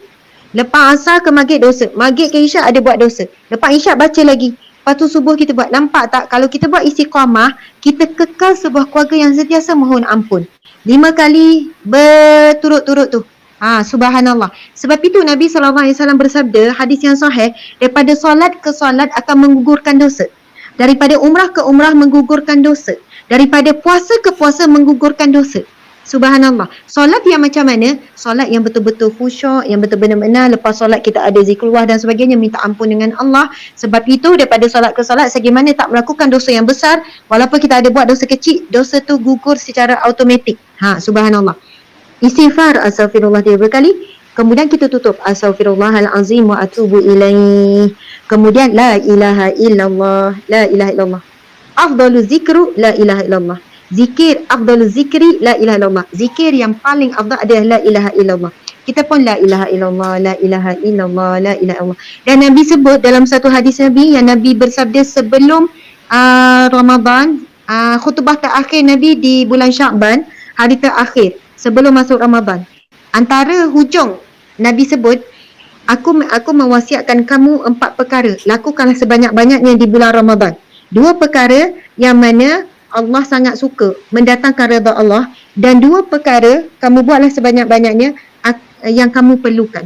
Ni sabda Nabi tentang bab bulan Ramadan ni. Nabi sebut, perbanyakkanlah 4 perkara ini di bulan Ramadan. 2 perkara yang mendatangkan redha Allah kepadamu, 2 perkara lagi yang kamu perlukan. Nabi sebut perbanyakkanlah la ilaha illallah dan memperbanyakkanlah istighfar di bulan Ramadan ni. Kemudian yang kedua, yang ketiga, mintalah dengan Allah syurga dan selamat daripada api neraka. Jadi bulan Ramadan banyakkan zikir ni. Kalau orang tanya Ustazah nak zikir mana paling banyak bulan Ramadan? La ilaha illallah, astaghfirullah. Jadi lepas solat kita pun la ilaha illallah, tiada ilah melainkan Allah, tiada Tuhan melainkan Allah, tiada sembahan melainkan Allah, la ilaha illallah, la ilaha illallah. Dah habis la ilaha illallah, cukup 33 kita pun sudahkan la ilaha illallah Muhammadur Rasulullah, selawat 33 kali. Allahumma salli ala Sayyidina Muhammad ataupun Allahumma salli ala Muhammad. Ikutlah mana-mana selawat yang jadi amalan. Ada juga orang selawat Allahumma salli ala Allahumma salli ala Sayyidina Muhammad wa barik wa salim. Macam-macamlah bentuk selawat. Boleh. Kemudian yang keempat, kita sambunglah zikir Fatimah. Subhanallah, alhamdulillah, Allahu Akbar. Itu ada hadis Nabi. Barang siapa yang menyebutkannya tamla' wa tamla'ani bainal ardi was samawat. Barang siapa yang melafazkan zikir subhanallah, alhamdulillah, Allahu Akbar, pahala ganjarannya akan memenuhi antara langit dan bumi. Allahu Akbar. Jadi bayangkan, kalau tak semua ahli keluarga tak nak terlibat, saya suka sebut macam ni sebab saya nak raikan, ada orang tu dalam sebuah keluarga baru, dia je baru mula nak berubah. Jadi saya nak bagi semangat, tak apa. Jangan kecewa kalau anak tak nak zikir, suami tak nak zikir, tak apa. Kita ni yang mulakan dulu. Jangan fikir macam mana anak, suami, isteri nak berubah. Yang penting kita berubah kerana Allah. Nanti anak, isteri, suami akan datang. Akan datang sama-sama. Sebab kita bukan nak dia orang berubah untuk dekat pada kita. Kita nak dia orang berubah untuk dekat kepada Allah. Allah ya nur, ya hadi, ya haq. Allah yang maha memberi cahaya hidayah kebenaran. Itu milik Allah, bukan milik kita untuk beri hidayah cahaya kebenaran kepada anak, isteri, suami kita dan sebagainya. Jadi, insya-Allah bila kita seorang yang melazimi zikir, istighfar, la ilaha illallah, selawat, subhanallah, alhamdulillah, Allah akbar, sentiasa lazimi. Bila datang ujian, Allah akan bekalkan bersama ujian tersebut, bukan bungkusan ujian je. Bersama bungkusan tersebut adalah jalan penyelesaian. Bungkusan itu akan datang serentak. Sebab itu firman Allah Subhanahu Wa Taala, inna ma'al usri yusra. Sesungguhnya bersama kesukaran itu ada kemudahan. Inna ma'al usri yusra. Sesungguhnya bersama serentak. Bukannya lepas kesukaran baru datang kedian. Bukan datang kemudian. Bukannya lepas kesukaran, kesusahan ni nanti adalah kemudahan. Sebenarnya Allah sentiasa datangkan serentak. Subhanallah. Inna ma'al usri yusra. Sesungguhnya ada penekanan tu. Bersama dengan kesukaran itu ada kemudahan. Tapi bagi siapa? Bagi orang yang beriman, orang yang beramal soleh. Bila datang, perasan tak kita kadang-kadang bila datang sesuatu masalah ujian, kita terus datang, ya Allah, alhamdulillah, dalam ujian ada jalan yang Allah bagi. Dalam ujian ni ada nikmat Allah bagi. Dalam ujian ni, dia bukan jadi stuck. Macam mana ni, nak buat apa ni, tak. Mesti ada ikhtiar. Mesti kita boleh buat sesuatu. Bukan stuck. Bukan akhirnya kita mati dalam ujian tersebut, tak. Sebab itu kalau kita perhatikan, kita dah melapasi banyak ujian daripada kecil, sekolah rendah, sekolah menengah, sampai sekarang nikah dah berapa tahun. Dan kita hidup lagi, subhanallah. Maksud tak ada lagi orang yang mati sebab ujian. Kenapa orang tu meninggal? Oh, ujian dia berat sangat, meninggal sebab ujian. Tak. Kita dah melapasi beribu-ribu niat. Sebab apa? Allah sentiasa bersama kita saat kita menghadapi ujian. Tapi kita tak perasan. Kita nampak manusia yang bantu kita. Kita nampak sebenarnya manusia itu alat Allah saja. Hakikatnya Allah yang membantu kita. Sebab itu orang yang sentiasa melazimi zikrullah, setiap kali solat, setiap kali waktu, dia adalah orang yang Allah siapkan. Bila datang je sesuatu yang boleh menyebabkan dia marah, dia boleh kontrol marah dia. Bila datang ujian, dia boleh jadi terus orang yang sabar. Bukan bila datang ujian barulah nak zikir jadi sabar, maksud tu nak istighfar banyak-banyak. Bukan kata tak boleh, boleh buat, jangan pula tinggal terus. Maksudnya jadilah kita orang yang bersiap sedia sebelum datangnya ujian. Orang yang bersiap sedia sebelum datangnya kemarahan. InsyaAllah kita akan terkawal, kita mampu kawal diri, kita mampu kawal anak-anak insyaAllah. InsyaAllah. Subhanallah. Alhamdulillah. Sungguh pencerahan Ustazah. Jadi kalau kita dapat ulang sedikit apa yang Ustazah rumuskan daripada mula sampai hujung, kalau dilihat cantik sungguh. Kita kembali kepada keluarga sakinah, di mana datang ketenangan itu apabila ditimpa ujian. Kalau kita dah biasa dengan zikrullah, bila dia datang ujian, dengan automatik kita akan zikir dulu sebelum fikir. Cantik sungguh. Dan sebelum tadi ramai yang tanya mengenai penggunaan gadget suami dan anak-anak, lagi-lagi musim PKP ni. Jadi sebelum tu Ustazah dah jawab dah sebenarnya soalan tu. Alhamdulillah. Jadi untuk, Tapi boleh juga saya nak tambah sikit, boleh? Boleh. Silakan Ustazah. Okey, sekarang musim PKP, Alhamdulillah, saya sebut sisi yang negatif dulu. Bukan Alhamdulillah, sorry. Na'udzubillah, sisi yang negatif PKP adalah makin ramai orang ketagihan gadget, telefon ataupun TV ataupun laptop. Lagi-lagi kalau kita dah mula tengok drama bersiri, Korea ke, orang putih ke, drama apa-apa. Bersiri pula ada season pula. Season 1, season 2, season 3. Lagi tak habis, lagi tu lah tak boleh buat kerja lain. Dia boleh tengok sejam, 2 jam, 3 jam. Allahu Akbar. Masya Allah. Ini ujian yang sangat berat sebenarnya. Suami boleh tengok telefon dia, isteri tengok telefon dia, anak-anak ni. Maksudnya kalau dulu sebelum ada telefon, kita ada TV di satu rumah, masing-masing bergaduh nak tengok siaran masing-masing. Sekarang dah tak perlu ni sebab Netflix contohnya boleh download masing-masing boleh tengok cerita masing-masing. Bayaran dia pun tak mahal sangat. Allahu Akbar. Kemudian antara sisi buruk PKP, sebab kita terima ni aduan-aduan ni bila PKP ni, suami isteri semakin kuat, makin jauh. Pergaduhan demi pergaduhan, dulu jumpa sekali-sekala je. Jumpa bila malam dah penat jadi tak banyak sangat. Bila jumpa hari-hari ni dah banyak, ada benda je tak kena. Suami buat salah sikit je, isteri dah main beb. Anak buat salah sikit je. Dulu dia duduk kat pejabat, dia tak nampak kat rumah tu. Dia ngemah rumah hujung minggu je. Tapi sekarang hari-hari nak kena kemah, nampak anak semua tak kena. Jadi dia kata saya jadi ibu yang hyper pula. Ibu yang apa? Pemarah. Temper. Okey, ibu yang temper, yang pemarah. Saya jadi pemarah Ustazah, saya tak tahu kenapa PKP ni. Allahu Akbar. Banyak lagi lah sisi-sisi negatif yang lain yang kalau kita sebut pun kita malu. Antaranya peningkatan. Kalau ini boleh ditrace ya. Peningkatan kepada melihat pornografi, benda lucah. Semakin tinggi, sangat tinggi. Dan bulan Ramadan pun tidaklah mengurangkan.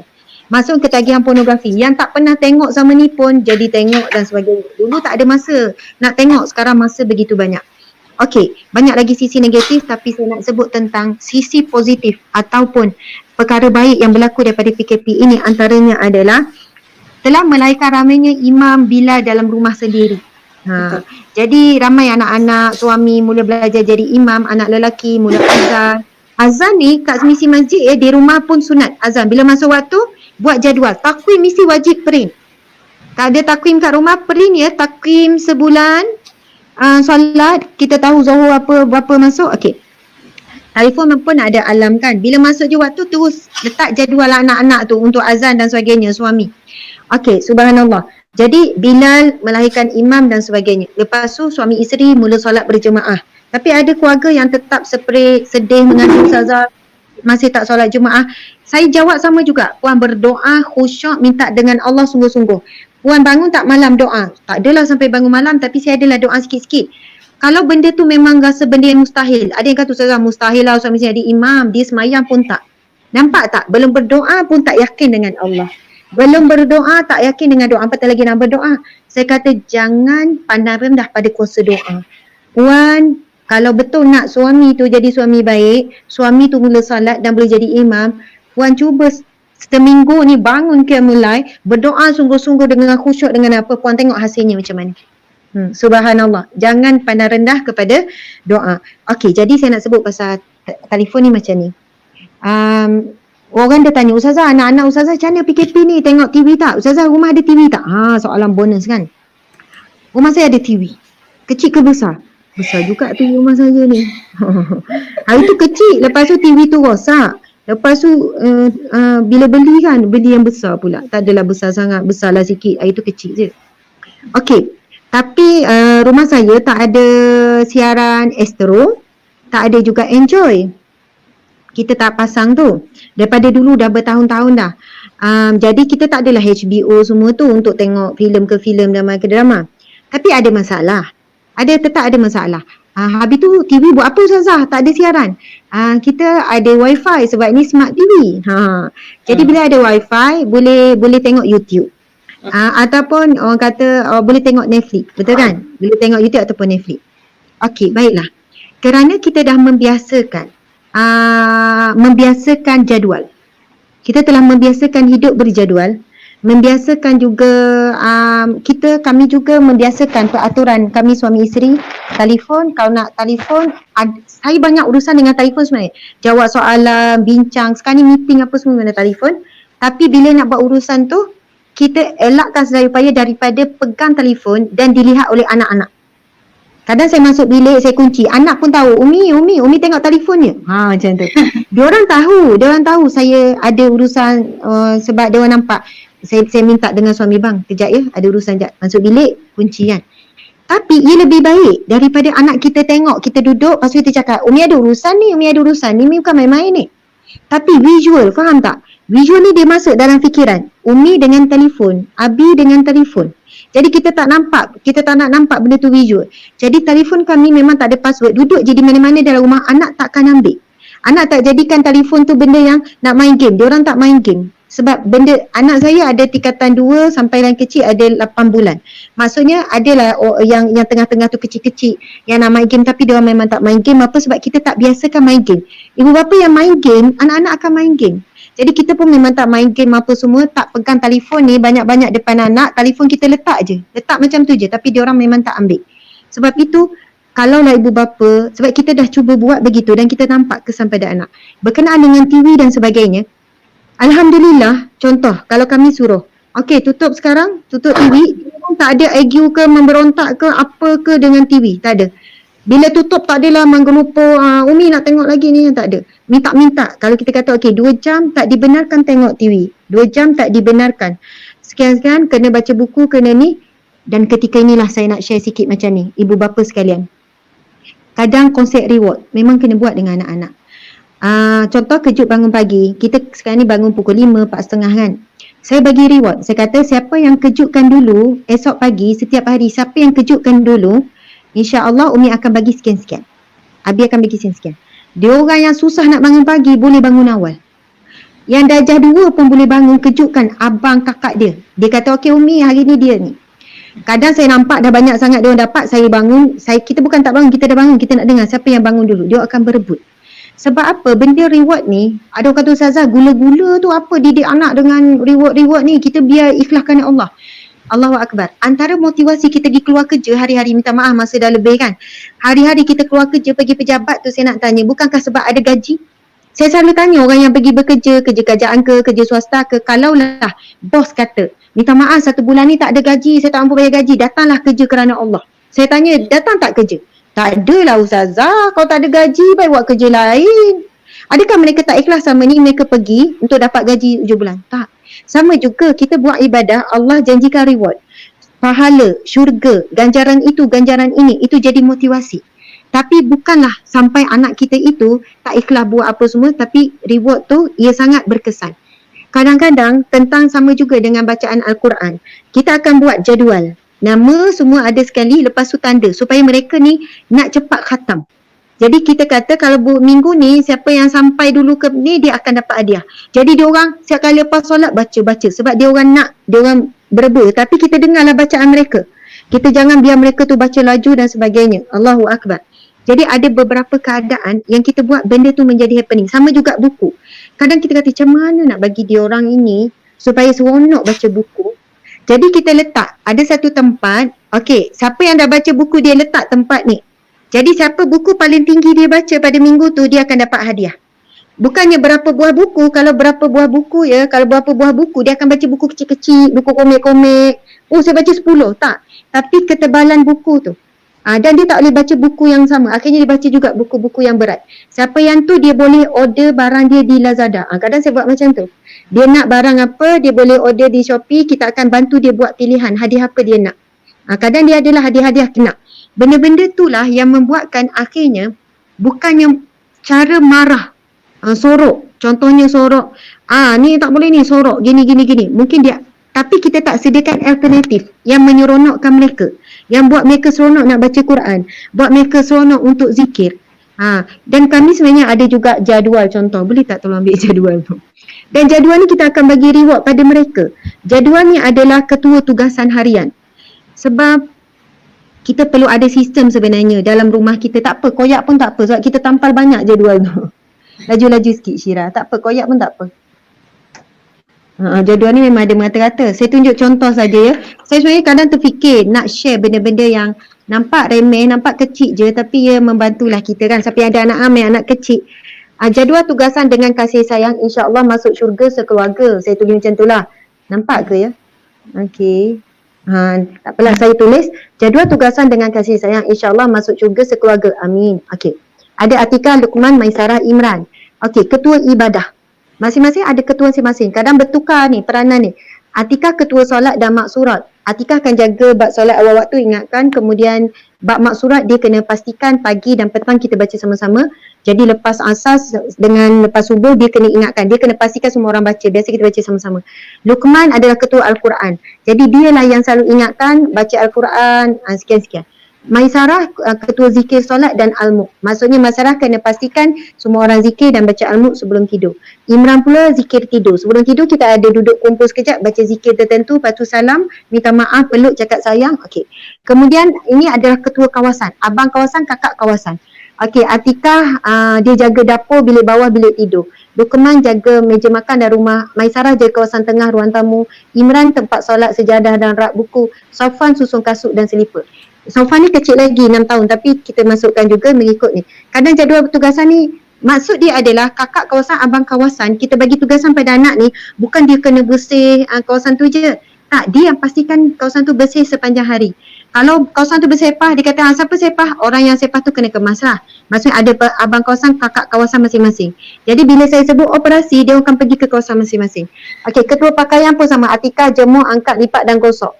Luqman baju kotor lelaki dan basuh. Maisarah ada baju kotor. Okey, Imran baju sekolah, Safwan jaga tualai. Dia kecil, dia pastikan tualai sentiasa sangkut dengan betul. Okey, bila bagi tugasan bukannya dengan marah, dengan kasih sayang. Bukan kasih sayang tu. Okey, siapa yang kita akan buat penilaian, ketua-ketua masing-masing ni, siapa yang jalankan tugas terbaik, kita akan isi setiap minggu ketua yang terbaik. Maksud kita akan bagi reward juga, hadiah juga. Mengikut kemampuan, bukan hadiah ni tak perlu mahal sebenarnya, anak-anak dah suka. Walaupun benda tu RM10, walaupun RM5. Kadang bagi dalam bentuk duit, masukkan dalam tabung, dia orang kumpul-kumpul dan dia orang macam akan jaga jadi ketua kawasan yang terbaik, jadi ketua ibadah. Dan benda ni memang kita ada buat tanda-tanda lah. Memang ada tanda, ada file masing-masing. Anak-anak ada file masing-masing, ada nama file tu, file tugasan apa kita akan tanda.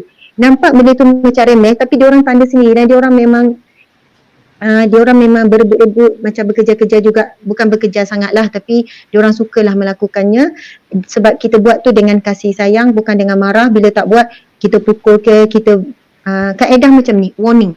Kalau tengok TV ni rotan, warning macam tu dia akan pergi kepada negatif dulu. Dia akan tanam perasaan yang bencilah, geramlah, sikit-sikit nak rotan, macam tu. Tapi kalau kita tukar kepada okey, kalau hari ini baca buku, kita bukan direct pada TV. Siapa yang baca buku, 2 buah buku akan dapat sekian. Maksudnya kita pergi kepada yang positif, yang seronok. Akhirnya dia orang tak rasa pun seronok tengok TV tu. Dan dia orang tak rasa pun kalau okey tutup sekarang. Dan bila kami kami letakkan macam YouTube siaran, kami kawal. Cerita apa yang mereka tengok, memang kami kawal. Maksudnya tengok cerita ni okey tak? Tengok review okey tak? Okey. Sehari boleh tengok satu movie. Satu hari tengok satu movie, tapi movie yang beri manfaat. Movie kekeluargaan ke apa, okey kita tengok sama-sama, okey gini-gini, kita tengok review dulu. Jadi bila tak ada siaran yang sentiasa ada, kalau ada Astro kami susah nak kawal. Kami pernah berapa tahun dulu ada Astro, ada sekian, ada rancangan kanak-kanak sebab dia 24 hour, jadi kita nak control. Kita bukan boleh tak nak yang ni delete, tak boleh. Tapi kalau YouTube, kalau tu kita boleh pilih dan kita kawal. Bukan bermaksud tak ada hiburan langsung untuk anak-anak, memang ada hiburan, tapi mereka tak ketagih hiburan, mereka tak ketagih gadget. Sebab kita alihkan ketagih itu kepada ketagih benda yang baik, ketagih baca buku, ketagih color, ketagih buat perkara-perkara yang lain, akhirnya kuranglah ketagih kepada perkara negatif. Semoga dapat membantu. Mohon maaf dalam waktu yang singkat ini, sekadar itulah. Kalau orang tanya Ustazah zikir, minta maaf. Siapa yang anak dah ketagih? Saya cerita tu anak yang maksudnya boleh kontrol lagi. Bagi yang anak dah ketagih teruk, subhanallah, mulakanlah dengan antara zikir yang boleh diamalkan. Allah ya mani', Allah ya mani'. Ya Allah yang maha mencegah, Ya Allah yang maha menghalang. Itu nama Allah Asmaul Husna. Mim, alif, nun, ain. Mani'. Ya Allah yang maha menghalang. Mana'a tu halang, cegah. Ya Allah yang maha menghalang. Ya Allah yang maha mencegah. Halang dan cegahlah anakku ya Allah daripada terus ketagihan telefon, ketagihan TV, apa-apa yang kita nak niatkan ketagihan. Anak ke suami ataupun diri sendiri. Ya Allah ya mani' maha menghalang, maha mencegah ya Allah. Tolonglah aku ya Allah, halanglah aku, cegahlah aku ya Allah daripada terus ketagihan sekian-sekian. Kita sendiri punya ketagihan kita kena kawal ya, insya-Allah, subhanallah. Dan banyaklah lagi zikir-zikir Asmaul Husna, tapi kita tak sempatlah untuk kongsikan pada kali ini. Dah lebih kurang sejam setengah dah kita ni, 1:31 dah live kita. Okay. Alhamdulillah Ustazah meluangkan lebih masa dan kita bersyukur sangat. Saya rasa cukup lengkap dengan perkongsian Ustazah sebab tadi dia touch pasal rohani, lepas tu dia touch pasal sistem yang kita boleh lakukan di rumah juga. Di musim PKP kat Singapura, nama dia circuit breaker. Kat Singapura pun kita boleh, apa yang kita boleh lakukan secara dasar mata apa yang kita boleh lakukan di rumah dengan anak-anak. Alhamdulillah. Jadi sebelum bagi yang mereka tanyakan soalan yang kami tidak dapat jawab, maafkan kami kerana sudah sampai ke penghujung. Bagi mereka yang ingin tengok siaran ulangannya, boleh ikuti kami di Daily Deen Hub. Ustazah kalau boleh akhiri dengan doa. Okey, subhanallah, insya-Allah. Allahu akbar. A'udzubillahi minasyaitonirrajim. Bismillahirrahmanirrahim. Alhamdulillahi rabbil alamin. Hamdalillah, salatan wa salaman ala Rasulillah. Sayyidina wa maulana wa habibina wa syafi'ina Muhammad ibn Abdillah wa ala alihi wa ashabihi awliyaillah. Allahumma a'inna ala zikrika wa syukrika wa husni ibadatika. Ya Allah, bantulah kami ya Allah dalam mengingatimu, dalam sentiasa berzikir kepadamu ya Allah. Bantulah kami dalam menjadi hamba-Mu yang bersyukur ya Allah. Dan bantulah kami dalam memperindah dan memperelokkan amal ibadah kami ya Allah. Kami sebagai ibu ayah dan juga anak-anak kami ya Allah, ibu bapa, adik-beradik dan kami semua ya Allah. Allahumma inna duha'uka ya Allah, waktu duha ini adalah duhamu. Wal baha'a baha'uka, waktu dan keagungan ini adalah keagunganmu. Wal qudrata qudratuka, segala kudrat itu adalah kudratmu. Wal quwwata quwwatuka, segala kekuatan itu adalah kekuatanmu. Wal ismata ismatuka, dan segala kesucian itu adalah kesucianmu. Allahumma in kana rizqina fis sama' fa'zidhu. Ya Allah, sekiranya rizki kami di langit, maka turunkanlah. Wa in kana fil ardi fa'akhrijhu. Sekiranya rizki itu dalam perut bumi, maka keluarkanlah. Wa in kana haraman fatahiru. Sekiranya rizki itu kotor ataupun haram, maka sucikanlah. Wa in kana ba'idan faqarhibu. Sekiranya rizki itu jauh, maka dekatkanlah. Wa in kana mu'asaran fayasiru. Sekiranya rizki itu sukar, sempit, maka permudahkanlah untuk kami ya Allah. Ya Allah, ya Rahman, ya Rahim, kami mohon kepadamu, berikanlah kami rizki menjadi hamba-Mu yang saleh, menjadi umat Nabi Muhammad sallallahu alaihi wasallam yang baik ya Allah, yang mengikut sunnah-sunnah Nabi. Ya Allah, kami mohon kepadamu ya Allah, rizkikanlah kami ya Allah menjadi ibu bapa yang misali terhadap anak-anak, menjadi suami dan isteri yang soleh-solehah ya Allah, menjadi anak-anak yang soleh dan solehah ya Allah. Ya Allah, rizkikanlah kami memiliki dikurniakan anak yang soleh-solehah ya Allah. Jadikanlah anak-anak kami anak-anak yang soleh dan solehah ya Allah. Ya Allah, kami mohon kepadamu ya Allah, rizki melakukan ibadah dengan khusyuk, dengan benar, ibadah dengan tenang ya Allah, ibadah dengan sebanyak-banyaknya ya Allah, beramal soleh dengan sebanyak-banyaknya, bersedekah dengan sebanyak-banyaknya ya Allah. Ya Allah, kami mohon kepadamu ya Allah, rizki sebuah rumah yang barakah, rumah yang selesa ya Allah, rumah yang barakah. Ya Allah, rizkikanlah kami kenderaan yang baik, kenderaan yang barakah. Ya Allah, rizkikanlah kami harta yang barakah, yang melimpah ruah. Murahkanlah rizki kami ya Allah, rizki yang barakah, rizki yang luas ya Allah. Allahumma inna nas'aluka rizqan wasi'an. Ya Allah, berikanlah kami rizki yang barakah yang luas ya Allah. Wa shifaan min kulli da'in ya Allah. Ya Allah, berikanlah kami ya Allah kesembuhan daripada segala penyakit. Segala penyakit ya Allah, segala wabak ya Allah. Wa tijaratan lan tabur, dan berikanlah kami perniagaan yang tidak pernah akan rugi ya Allah. Rabbana hablana min azwajina wa zuriyatina qurratu a'yun waj'alna lil muttaqina imama. Ya Allah, berikanlah kami ya Allah pasangan hidup kami, anak-anak kami ya Allah, zuriat keturunan kami ya Allah, penyejut hati kami, penyejuk mata ya Allah, dan jadikanlah kami pemimpin bagi orang-orang yang beriman dan pemimpin bagi orang-orang yang bertakwa ya Allah. Ya Allah, Rabbi ja'alni muqimas salah wa min zurriyyati. Rabbana wa taqabbal du'a. Ya Allah, berikanlah Ya Allah, berikanlah kepada kami dan zuriat keturunan kami tetap teguh mendirikan solat walau apa jua pun keadaan ya Allah. Begitu juga dengan zuriat keturunan kami ya Allah. Ya Allah, terimalah permohonan dan doa permintaan kami ya Allah. Ya Allah, jadikanlah kami hamba-Mu yang taat kepada perintah-Mu, yang menjaga salat, yang menjaga aurat, yang menjaga ibadat ya Allah, dan meninggalkan segala larangan-larangan-Mu ya Allah. Allahumma ja'alna min ahlil jannah, al-jannatul firdaus, bighairi hisab, bighairi azab, wa la taj'alna min ahlin nar ya Allah. Ya Allah, kami mohon kepadamu ya Allah, di hari yang barakah, di bulan yang barakah, ketika kami sedang berpuasa kerana-Mu ya Allah, terimalah permohonan kami ya Allah, walaupun kami tidak layak untuk memintanya, kami tidak layak untuk angan-angan, kami tidak layak untuk mengharapkannya ya Allah, memang kami tidak layak ya Allah. Namun di sana ada harapan untuk kami melalui doa yang kami minta daripada-Mu ya Allah. Kami mohon kepadamu ya Allah, rizkikanlah kami ya Allah, masuk ke syurga-Mu sekeluarga ya Allah, masuk ke syurga-Mu sekeluarga ya Allah. Masukkanlah kami sekeluarga ke syurga-Mu ya Allah, keluarga yang besar, bersama dengan ibu, ayah, adik-beradik, sahabat-sahabat, anak-anak, pasangan kami ya Allah. Masukkanlah kami ke syurga-Mu ya Allah, syurga firdaus-Mu ya Allah, tanpa dihisap, tanpa diazab. Wala taj'alna min ahli nar ya Allah, dan janganlah Engkau golongkan dan campakkan kami ke dalam neraka-Mu ya Allah. Janganlah Engkau campakkan anak-anak kami ke neraka-Mu ya Allah.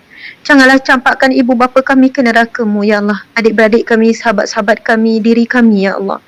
Ya Allah, ya Rahman, ya Rahim ya Allah. Di bulan Ramadan yang mulia ini, setiap malam di bulan Ramadan yang mulia ini, Engkau memilih ya Allah di kalangan hamba-Mu untuk dicatat sebagai bakal ahli syurga dan untuk dicatat sebagai yang diharamkan neraka ya Allah.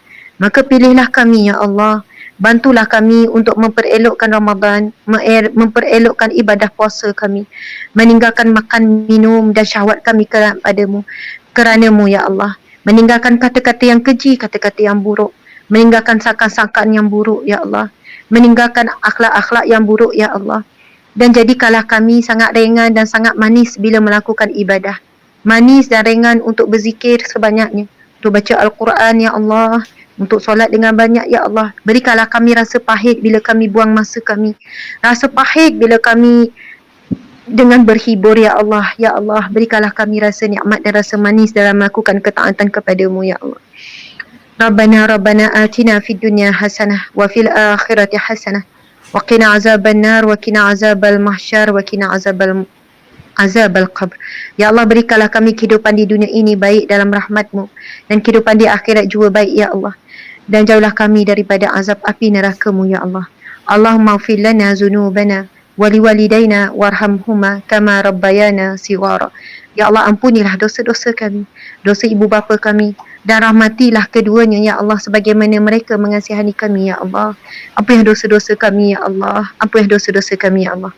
Wa sallallahu ala sayidina Muhammad wa ala alihi wa sahbihi wasallam. Walhamdulillahi rabbil alamin. Amin ya rabbal alamin. Taqabbalallahu minkum. Minna wa minkum taqabbal ya karim. Saya mohon maaf salah dan silap. Terima kasih kepada semua yang hadir. Subhanallah. Terima kasih Ustazah bagi pengikut Lilin Hub. Terima kasih kerana bersama kami hari ini. Semoga kita jumpa lagi dalam segmen santai tapi berantai.